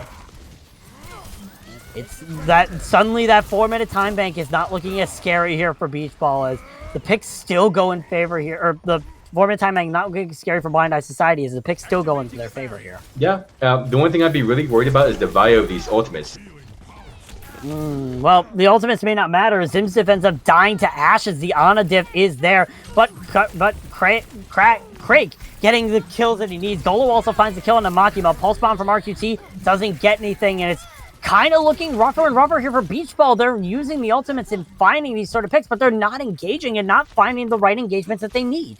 Yeah, I mean, I thought like they're gonna hold on to their ults for just a little bit longer, just to make sure that Dog had ult ready to go, and maybe a few others. But I think they just kind of went for like, oh, we got the ult, so we just have to default to this function or strategy, and I think they just didn't time it right. So now it's going to be the interests of where Beach Ball are going to engage. The Crake and RQT are on the high ground trying to bait out any Ana or Lucio who might be there. And Crake's just diving straight onto the Ana. The Nano Boost, however, is applied to Wisex, but Crake finds the kill onto Ashes. The Drag is also from Doc. Eliminates 2! That's big! Doc eliminates a 3rd as well onto Wisex. And the Flux from 4 does not get anything of value. He's on the high ground, tries to drop down and contest this point. But at the end of the day, we're going to a map 5 between Blind Eye Society and Beach Ball. A map 5. Can you imagine that? After 3-0 after 3-0. I mean, there's no other way to say that. This is one banger of a series. And just the way that Doc has been playing, the way that the tank line for Beach Ball has been playing, they converted themselves. I don't know to what religion, but they're winning.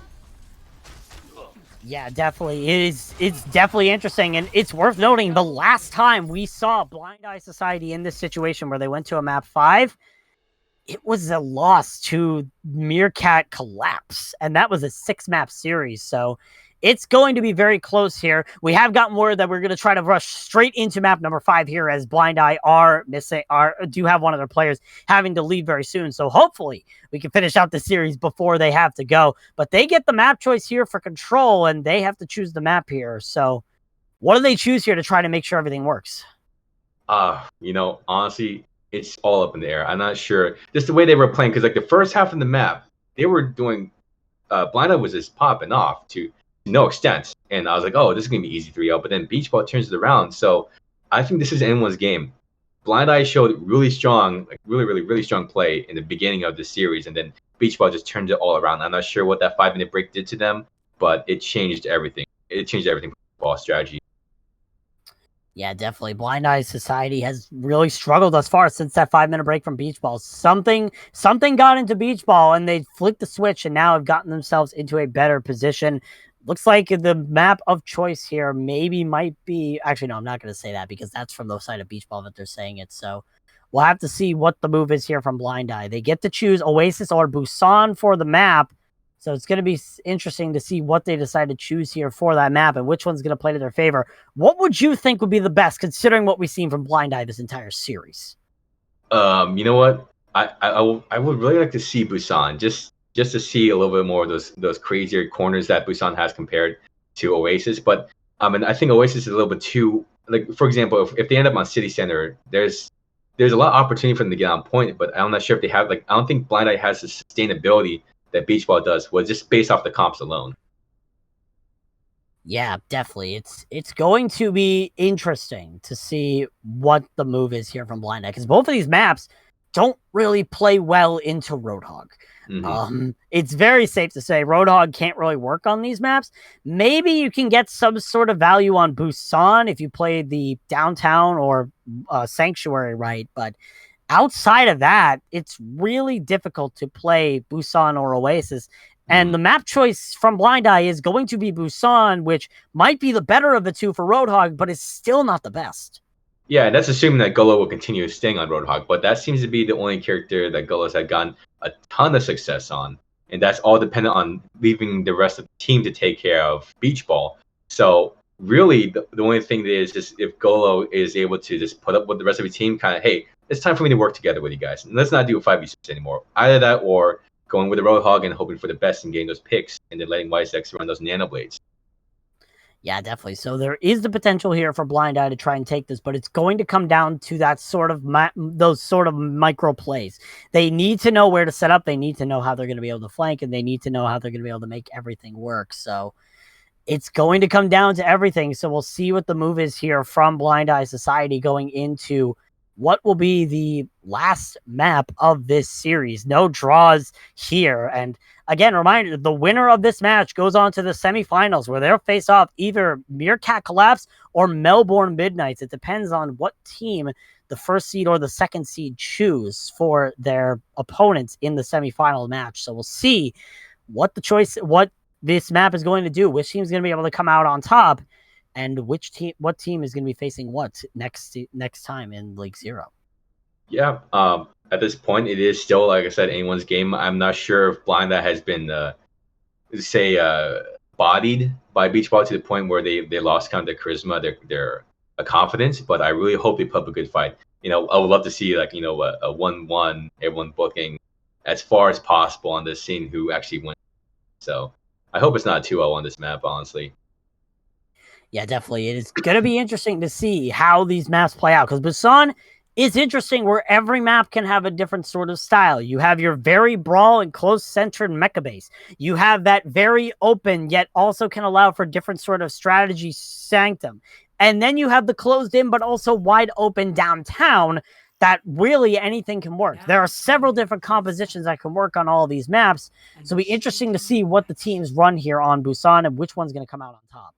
Yeah, and again, I don't want to make any predictions right now because I feel it's really anyone's game until we start seeing how these two teams react to the maps and to react to each other's composition. We're going to see within 8 seconds what they decide to do. Will we see more Torbjorn tomfoolery, or should I say Roadhog tomfoolery, or we're going to see something a little bit more classic? But I just don't see it happening. Well, here on Busan Downtown, for the side of Beach Ball, it is something classic. That's the 6-man shadow dive, as I refer to it, or a graveyard composition. Blind Eye Society, no surprises at this point. They're running the same comp, except I don't know if 4 is going to switch on, stay on this Diva or go to the Sigma. Yeah, I mean, a Diva will be pretty viable. There's just so much mobility, especially on a map like this where you need it. But again, I'm not sure if they're comfortable with it. I haven't seen a lot of it in this series. They are sticking on the Diva here, so interesting swap up coming out from Blind Eye Society. The Diva can provide a lot more defense matrix, but also has the disbenefit of not being able to stabilize as much. But you see already, the push doesn't matter. Craig gets antied, gets slept, living the main tank experience right now before gets hacked on that Diva thanks to RQT. But Blind Eye Society have control of the point pretty much until it unlocks at least. But you already see Beach Ball finding Ashes in the backline, gets the sleep onto Crake again. It doesn't matter. Ashes will pay for their life. Golo finds RQT, however, so the main instigator for these fights is out. It doesn't matter because Dog is in the fight, but Panera Panini gets dashed off by Wisex. 4 actually gets moved off the map, but it's going to be Beach Ball getting the first point.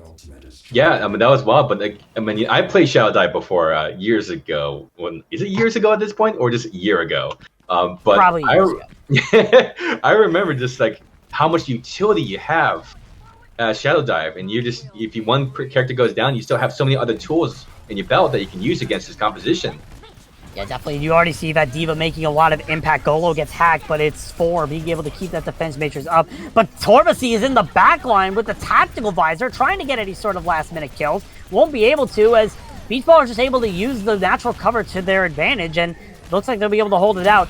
Another mishook from Golo, as here comes the Death Blossom from Doc. Burns down Sappy, and Golo falls to Crake. It's another one fight here for Beach Ball. They continue counting up their progress. Yeah, I mean, that was quite a quick fight for them. I mean, just if you stay together and Shadow Dive, you're just, I mean, that's it. A family stays together, wins together, right? They're not letting the chaos of this composition take advantage of them anymore. It took them a few maps, but I guess they're winning where it matters. Yeah, they're winning definitely when it matters. The Nano Boost goes on the Wisex. They do have that blade ready if they want to try to avoid the hack. B comes out from Paper Panini, but that's a 3-man EMP coming out from RQT. Golo dies as well. Blade comes out from Wisex a little late after the Nano Boost, but does get the kill on the Simpson. Make that 2 on the Makiba. Make that 3 on the Paper Panini. Wisex turning the fight around, and Torbussi finishes off RQT in the meantime. And it's going to be the flip here from the side of Blind Eye Society, but it's 79% here for the side of Beach Ball. That was a very, very impressive blade, I'll be quite honest, because I saw what happened. RQT just did a standard hack onto Isaac while he was nanoed. And then after he was all cleared, good to go, after EMP is gone, he's like, okay, time to pull up my blade and show you I don't need a nano. Yeah, Wisex showing that the Nano Boost is not the only way you can win with a blade in Overwatch. Another big sleep onto Makima will slow down the progress here of Beach Ball as they try to set up for their next engage here. But that's a big hack right again onto Wisex. He retreats to the team, thankfully, to keep themselves alive. But you already see the Primal Rage coming invested here by Crake. The bomb as well coming out from 4, unable to get anything, and the coalescence from Zimzef just pushes the team in. Dog finds the kill on the Sappy, so the beat is no longer in play as the tactical visor is invested here for Torbussi, but he will die in the aftermath. It's going to be a fight win here for Beach Ball, and it's going to be a last fight here for Blind Eye Society unless they come up with a miracle. Golo's going to have to be responsible for it, and he's unable to do it. So Blind Eye Society will have to give up this point to Beach Ball once again. Yeah, you know, just seeing those ults come out, I just had a feeling that it was going to be a switch. Like, I just had a feeling just with the capabilities of Shadow Dive against a team comp like this. I mean, again, organized versus incredibly random and disorganized. It's hard to compare the two. So now it's last fight territory here for the side of Blind Eye Society. They have to have someone set the point. It looks like Satby will be the one to do it.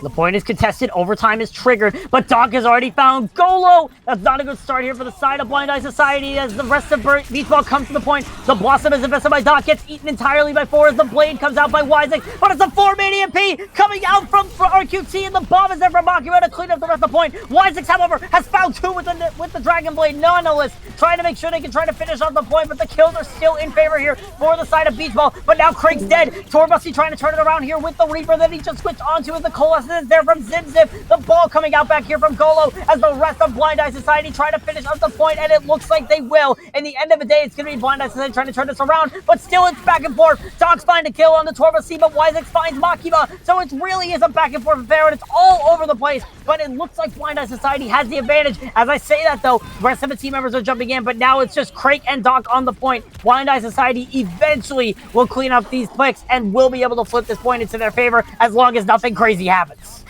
That was an intense fight, honestly. I think that was just the dissolving of communication. They just, as soon as they start losing players, they're like, oh crap, what do we do? What about the rest of my team? And I guess the chaos won that round, and now they have a opportunity. Blind Eye has an opportunity to win this with those emergency swaps. Yeah, they do, and they are up to a lot of ults with those emergency swaps. Torbasi's almost up to the Death Blossom.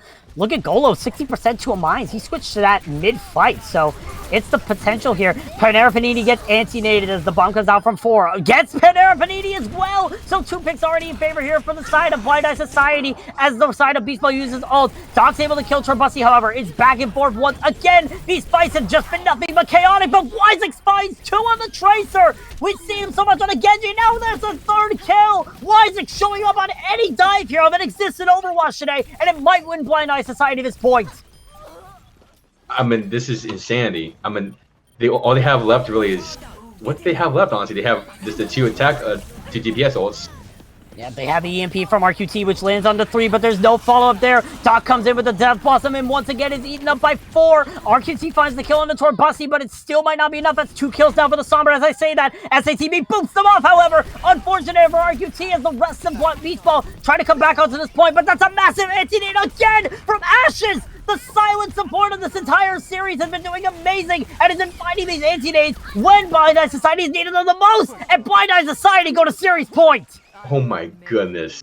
Okay, every single fight was just absolute insanity. Like, there was no way to predict what could have happened. I mean, I don't even know what's going to happen.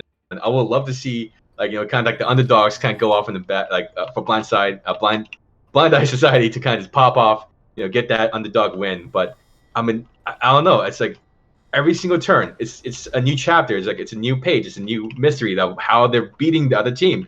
There's no set way. There's no one stopping each other. I mean, that could have been anyone's round, and this could be the same thing again when we come to Mecha Base. But the interesting thing we see here, Golo on the Reinhardt, not playing the Roadhog. We're going to be seeing a Brawl mirror. The only difference being the Ana and the BAP and the 2 DPS. So this could be an interesting composition here for Blind Eye. We have not seen them on a pure Brawl like this entire series. Yeah, I mean, I'm surprised they're not using the Hog, but I guess they put on their serious pants on, like, Golo, please stick with the team. You're not Ryan, you're not Hog. So, here comes the neutral fight. Yeah, right now it's just going to be back and forth affair. Great flashbang coming out from Doc, and that's going to cost Golo his life. Great charge there from Crake to be able to turn the fight as now Beach Ball find the picks that they need, getting the damage that they need, and finishing off these picks. It is going to be Blind Eye Society touching the point first, but they might not be able to cap it as Panera Panini gets the kill on the Sappy, but Zimzif dies. There is a potential for a recontest here for Blind Eye Society as now the main support for the side of Beach Ball is down. The blade is already out from Wisex, but he gets denied by Doc, and it's going to be the cap here eventually for Beach Ball. That was an incredibly fast play, but it was also incredibly, I don't know how to say, but wasteful, I guess, and unfortunate. Like, you could have saved it. Ashes is already 75% to the ult. You could have just, you know, saved it and then waited and then re-entered the battle. But now we have other ults coming in charge. Crake now almost to shatter. I'm not sure how effective this is going to be anymore. The window comes out from Zimzif. It looks like the Fire Strike, however, from Crake was eaten by 4. So now it's just a waiting game here for the side of Blind Eye Society, making sure they don't get anyone picked off before they make their way into the engage. You said Ashes has this nano boost, but the Deadeye comes out first from Doc, trying to eliminate any sort of necessary picks. Doesn't get any picks, but the Shatter is there from Crake. It lands onto Ashes. Wisex ends up dying, and so does Golo, but RQT is also dead. It's back and forth, but at the end of the day, it's going to be the advantage to Beach Ball once again. Yep, I mean, honestly, I think this is kind of Blind Eye kind of feigning, showing, hey, I think we know how to play this comp. And then on the other side, we have Beach Ball going, like, we played this comp. So I think it's, at this point, a matter of understanding the compositions, knowing how to play it. And I think that's what's letting Beach Ball win this. Yeah, it's almost like a comp game right now, where one team is that 6-stack and the other is 6 random people. And right now, we're seeing that sort of difference right now. But still, Blind Eye Society trying to find their way in. They do have this shatter courtesy of Golo, and it's massive! It's a 3-man shatter coming out from Golo. He dies to Doc in the aftermath as the bomb is thrown from Makima. But still, Blind Eye Society trying to find their way in, but that's 2 kills already with Wyzik dying. And now it's going to be last fight territory here for the side of Blind Eye Society. They need to find an answer to this next fight, and fast! Yeah, but that was an incredibly quick win, but they don't have time. They really don't have any time to get back on point. This is going to be it. They have 2 ults to play with, and neither of those are really going to be good against this kind of brawl comp against Beach Ball. I just don't know what's going to happen. Data comes out from Doc as Golo touches the point thanks to the Lucio of Satpi, and the tactical visor comes out for Torbussi. Bomb also comes out from 4, and there's already 2 kills here for Torbussi. Bussy trying to bring it back here for the rest of the team as Wyzik also gets the kill on the Zimzip. The only kill in favor here for Beach Ball is that Blizzard kill from RQT, and at the end of the day, Blind Eye Society will finally find their footing and get the point. That could have been it. I mean, that was scary, but now we have 100% we have to get back up on, and we have to win this now as a side of a blind eye society. So, I mean, what can you do as a strategy here? You just have to pray that you keep sustaining against this brawl, and this is very aggressive.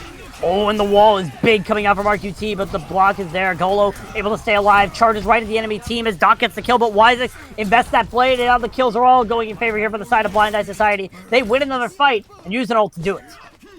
Here's a stagger. Oh, yep, and the stagger on the Makima is going to be brutal here. Ooh. Every percentage counts at this point. And one thing I will say, Mr. Golo, please try to stay alive for the sake of your team. You're getting picks. You're doing actually really good, actually, when it comes to damage picks and everything. But dear God, I mean, the rest of the team needs you alive also.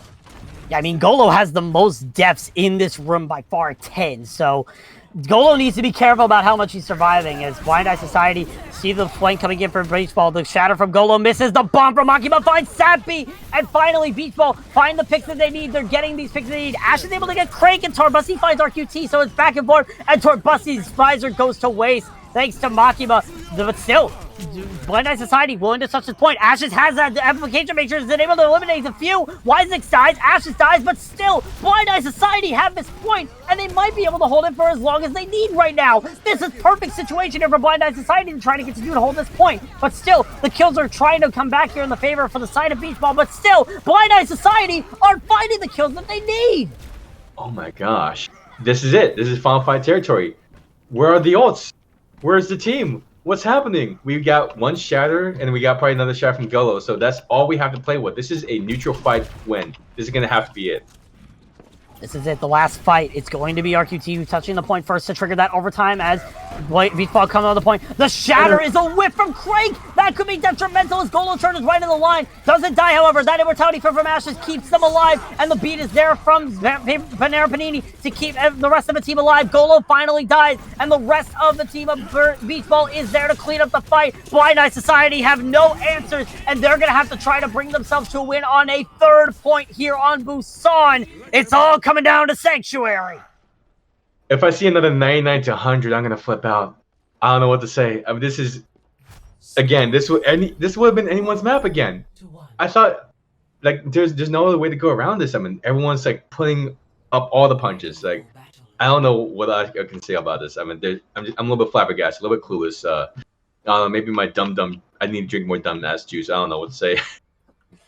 I mean, that can happen here, but now you see another comp swap coming out from both sides. Blind Eye Society back over to that Hog Sigma that they found a lot of success in. Beach Ball, the Ball Sigma. They want to try to go for this dive approach. Yeah, I mean, Craig, I hope you have a good ball because you're going to be dealing with a lot of stuff that goes against putting Ashes on Ana and Golo running his famous Hog. Yeah, Golo on the Hog might be a problem here for Zimzif and Paper Panini on that Zen Brig comp, but we'll see how it works out as the rest of the teams make their way toward the center. It's going to be Golo in the center, waiting for the perfect engage as Crake makes the first engage on the Wrecking Ball.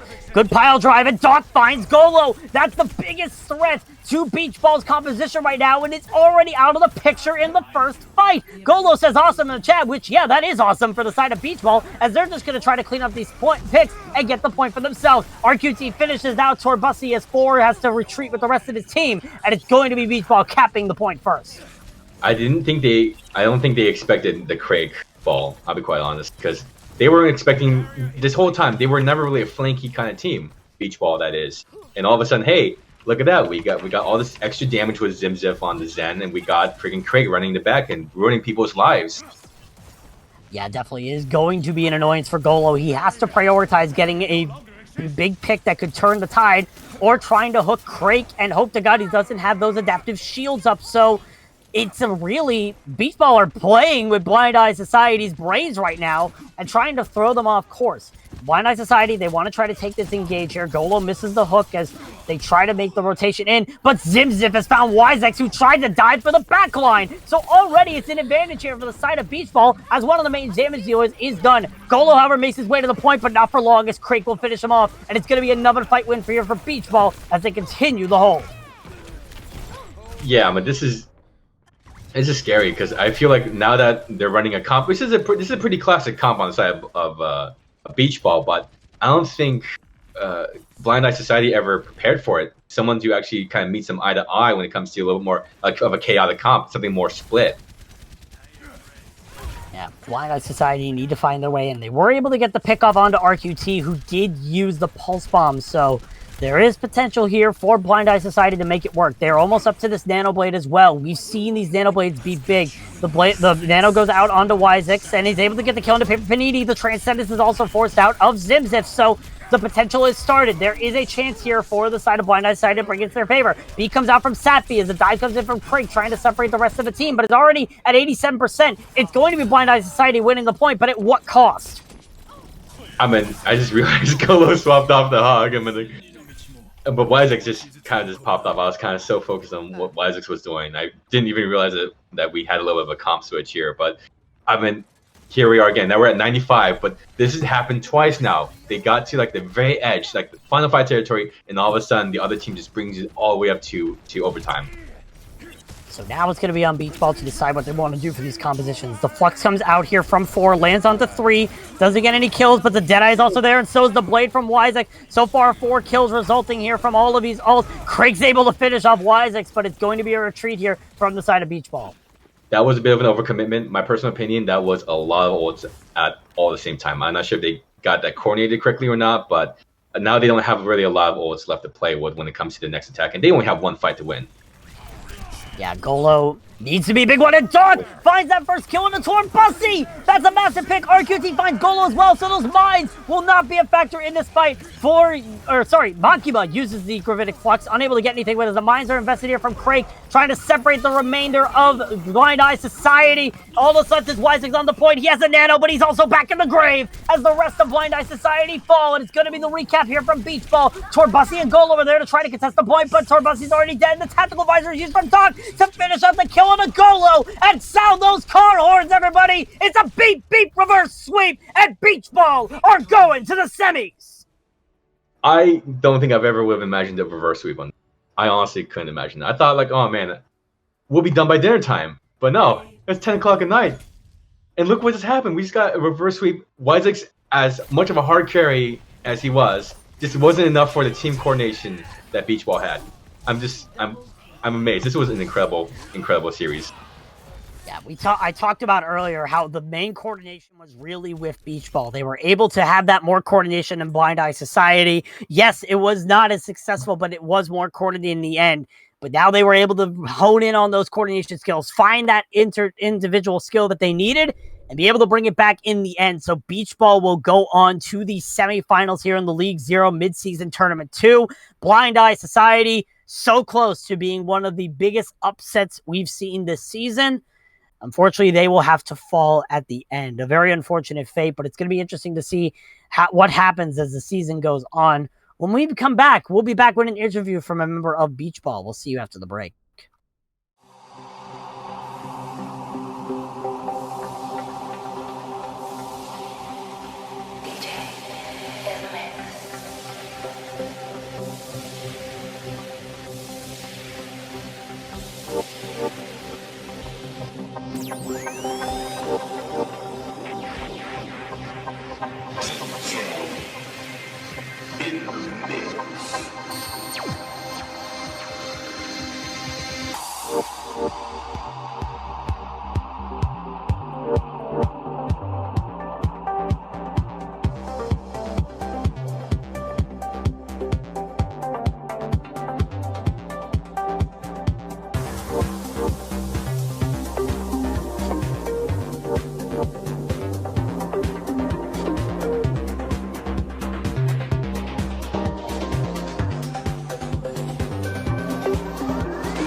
0 Season 8 Intermediate Division coverage. We're back here with Doc from Beach Ball, who just made an amazing reverse sweep over Blind Eye Society. Congratulations on your win. How are you feeling right now? I am feeling great. You always love a bit of a reverse sweep, gets the energy going. So, feeling pretty good. Energy, huh? I mean, there was a lot of bravado in that fight, honestly. The last map, especially, I did not know who was going to win. What was going on in your minds as a team, or even just yourself, when that was happening from 99 to 100, to 100 to 99, to that very last map? I don't know. It's like insanely stressful. Obviously, you always get those thoughts of when you get 99 and when they cap, you always get that thought of, oh my god, imagine if they reversed us. Then they reverse us. We go to next map. We pick up next map, and then after that, it was I think we were really confident on the sub maps that we had, so that definitely played a big role in it. Yeah, definitely. We saw you struggle a little bit on maps 1 and 2 with the weird compositions we were seeing from Blind Eye Society. What were you going over with on the halftime to try and figure out what you could do about that? What was going on in the bunker when the halftime came around? The halftime came around, and it was like a world war. It was horrible, bro. It was horrible. I hate that comp. More importantly, I hate Hog, bro. But Same. we were all together basically just saying like we're too worried about the fact that then like not a like high C team and the fact that they're playing like a ranked comp, and that like we should just play our own game instead of trying to play around them, which I felt like we were too much. And then when we just focused on our own game towards the end, it definitely was a lot easier. Wow. I mean, I will say, because, yeah, in the beginning, we were actually like halfway through the match. We were saying it feels like we kind of switched around, and Beach Ball now looks like they're playing like a 6-man team on competitive, while the other one is just the Blind Eye was acting kind of like I guess, just 6 randoms in competitive. Was there any kind of strategies you built after those 2 losses that you felt was like, okay, this is what we're going to do to hard carry, or to prevent this from happening again? Well, firstly, the pick of Gibraltar, bless Allah for giving us Gibraltar in the map pool, absolutely saved us, bro. Because they can't play that comp for Gibraltar. It's so bad with the high ground control. Mm-hmm. And then from then, I felt like we had the momentum. We were just playing our own game. Like, especially, bro, hide in chat is OP. These guys love to type, so you just hide chat. Great for the mental. Everyone's back in the zone, and then it's as if the series is 0-0. Absolutely. Yeah, definitely. And being able to get that mental reset, making it think it's a 0-0 can definitely play into your favor. So now you're going to be moving on in the League Zero mid-season tournament. Your next opponent is going to be either Melbourne Midnights or Meerkat Collapse, depending on which team chooses you. Which team do you think you would want to face up against, and do you think you have a chance against them to make it to the finals? I always think we have a chance to win everything. Obviously, you've got to have the good mentality going into it, especially considering we won the last one. We've had a bit of a bump recently, but I still definitely think that we can compete to be top tier when we're on our A game. It's just we're a bit inconsistent. I don't know. I feel like I want to play against Meerkats. I love playing against Meerkats. They have a lot of my friends. Shout out to Michael and Sly and Ducks and all of them. They're all really cool people. So it's always fun to play against them and talk to them afterwards. Meanwhile, Melbourne Midnights just play ball, and I'm falling asleep and fall asleep in my chair playing against them. So. Yeah, definitely. And you've had some amazing matches against the Meerkat Collapse, especially last tournament finals where you were able to win against them. So the chances there that you could bring it back against Meerkat Collapse again. So we'll have to see how it goes. Thank you very much. Any last words from you, Gum Sauce? Well, all I gotta say is congratulations, Doc. I am proud of you as a team. If I was your dad, I'd say, son, I'm proud of you. But I'm not. But I'm still proud of you guys nonetheless. Thank you, Dad. Thank you. It's very nice of you. Congratulations again. Any last words? Any thanks you want to give out before we send you on your way? Firstly, thanks to the prod and obviously you guys for casting. Very nice of you, obviously. I'm sure you did a great job. Shout out to the other team for having a good laugh and playing a pretty funny comp. And obviously shout out to my teammates. We're all a bit stressed, but we got through in the end. Yeah, definitely. GG's. Definitely was a great match. Great to see all your team working together. Thank you so much, Doc, for coming on, and we wish you good luck in the rest of the mid-season tournament. Thank you very much. Goodbye. Goodbye. And that does it here for our match today, but there's still much more. The mid-season tournament is still going on strong, Gum Sauce, and we have amazing matches that are being held tomorrow as well. Absolutely. So make sure you tune in. Looks like we got a big schedule ahead of us on Saturday and Sunday. So if you got the time to stop by, say hi, we'll be more than happy to see you there. Yeah, definitely. You do not want to miss the rest of these matches here in League Zero Season 5. But that's going to do it for us today. For Gumsauce, my amazing caster, and our wonderful producer and observer, Alianos, we thank you all for watching. Until we meet again, we hope you have an amazing night.